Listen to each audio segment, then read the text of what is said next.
Tout d'un coup, le souvenir m'est apparu. C'était ce goût, c'était celui du morceau de Madeleine que le dimanche à Camarade, something, ma tante Léonie, something, trempé dans son infusion de thé ou de tilleul. Tilleul. A blue plastic beaker, so we are camping. It has teeth marks in the rim. Mine, certainly, but it looks like a rodent's been at it, but I don't think I thought that at the time. The tea's being made with UHT milk, so we are in France. I dropped my biscuit in it. It is disgusting. The smell of plastic, the taste of UHT, the soggy unbiscuit and the crunchy untea. Sentir, to taste, to smell, gives us scent in English. They added a C in the 17th century, but apparently it doesn't really have much function.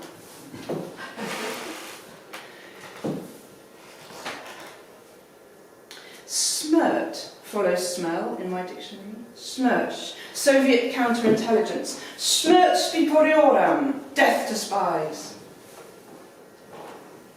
Swathes of sandalwood and spice aftershave from a bunch of Myanmar mercenaries enjoying lunch with their beards in a high-end restaurant in Bamako. The sweet, cloying, unmistakable smell of a corpse as it floats past the terrace of a different high-end restaurant in Bamako, and the Swiss aristocrat sitting opposite me is being a tosser about his titles, and when the revolution comes, I very much hope they won't forget about him or his titles when the Swiss get around to it. So long as he has signed my timesheets, which he has. There is a C in scythe too, also not no practical use.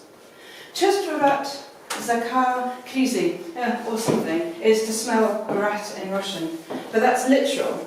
To smell a rat is proxurat obman, which is disappointing. Sentir, to smell, to taste. Sentier, path. Qui suis-je? Who am I following? Who am I following? Qui suis-je? Le goût du morceau trempé dans l'infusion de thé ou du tilleul. I have never been able to pronounce that word. I like the tea though, and I once spent a packet, on the bag of the organic stuff, and then I went to the park, the Saint-Continent, and the trees were full of it, and the pollen caught the back of my throat, and it made me cough, and people ran away. It was the early days of COVID. I spent a lot of time in that park. Qui suis-je? Who am I? Smelt. Molten plastic. I take a blowtorch to a poem written on Tyvek. Tyvek is a waterproof, dustproof, breathable and meltable fabric produced by DuPont. Qui suis-je? Who am I?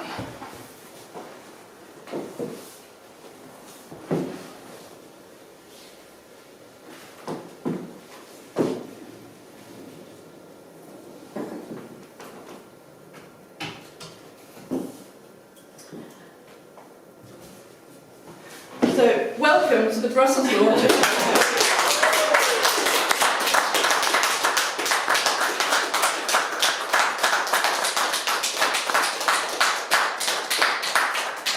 Thank you very much. Which is both pop-up exhibition and do come in.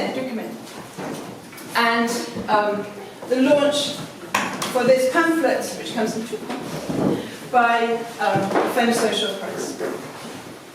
And it is so special to me that we've been able to do the Brussels launch here at the Green Door Gallery with Helen, who has been such a huge support and encouragement in my development as an artist and everything. So thank you very much indeed to Helen. So, frayed edges.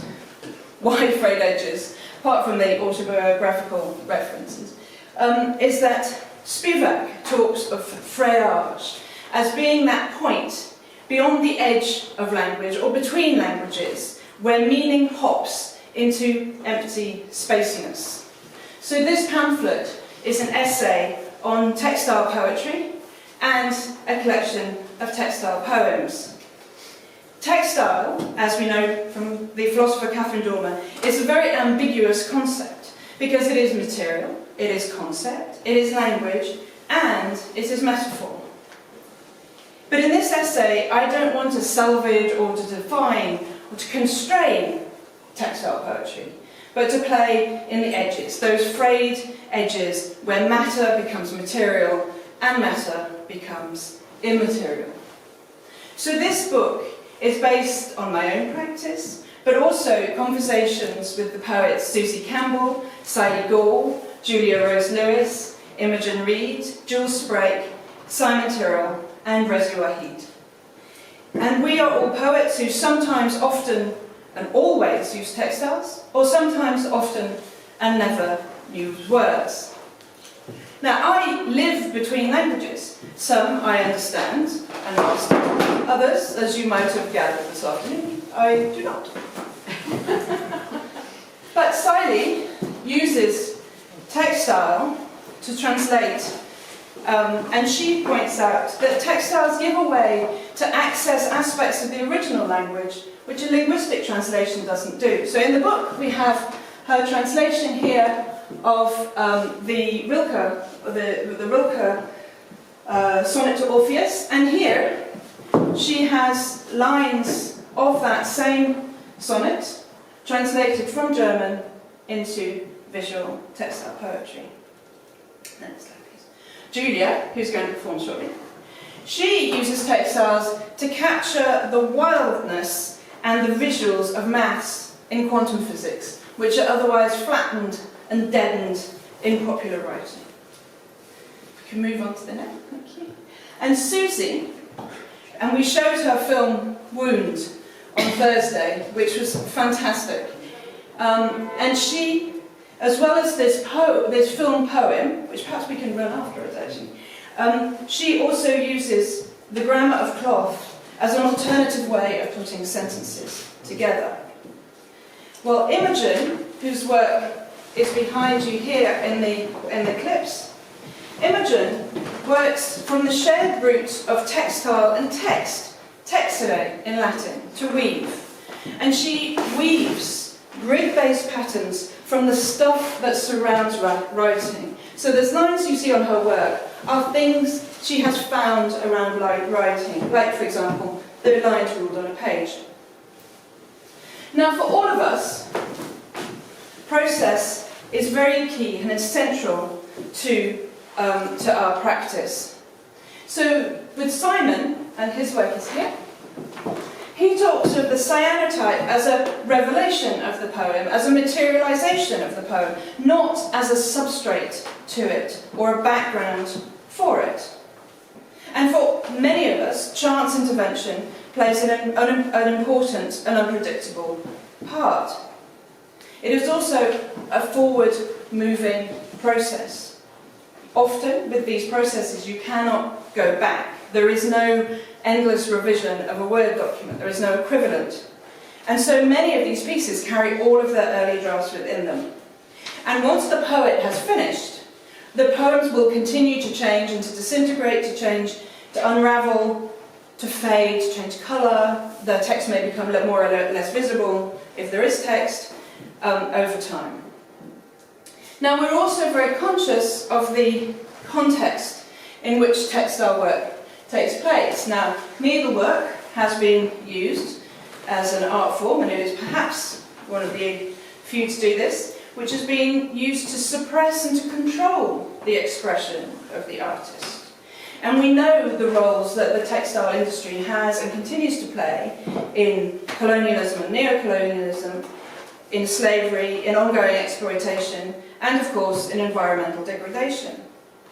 And yet textile is also a site of great community, both across culture and across time. And for me, I feel that it connects me to a historical, radical and feminist community. Also a community which is global and non-hierarchical. Faurecia, who is a British Bangladeshi weaver, poet, whose work is just there next to the ring with the red lines, and who has a similar piece in the book. She combines traditional Bangladeshi techniques with Western contemporary work to create her art. Now with Jules, we have, whose work is magnifique, conversation around compliance and compliant. For a long time, textiles were considered compliant materials in design curricula. But given that we know what we know about the unpredictability and the uncontrollability of textiles, we suspect that maybe it was the people who used them who were supposed to be compliant. The work is also tactile, whether with Imogen, she talks about feeling with your eyes. With many of these pieces, you can feel it, it carries DNA, it carries smell. I'm a clumsy embroiderer. These works have bits of my blood, as well as sweat and oil from my hands on them. It also allows for layering, so it allows for the simultaneous expression of many different things. And now I would like to read a poem from the book,